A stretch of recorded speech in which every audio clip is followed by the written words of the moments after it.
So hi guys, welcome back to my YouTube channel. So for today's video ay tuturuan ko kayo kung paano mag-transfer ng pera from GCash to ShopeePay. So kung gusto mong malaman, please don't forget to subscribe. Let's go!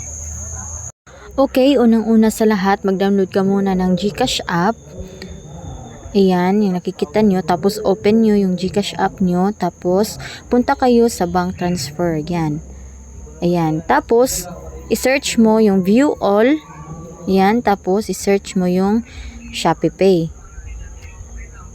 Ayan. Click mo yung ShopeePay. Tapos yan na yung lalabas, guys. So nakikita nyo yung amount.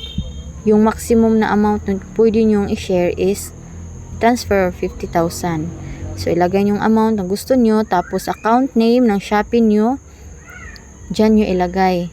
Pagkatapos nyan, yan. Full name of your Shopee account. Yan sa account name. Pagkatapos nyan, guys, punta kayo sa account number. Yan, account number.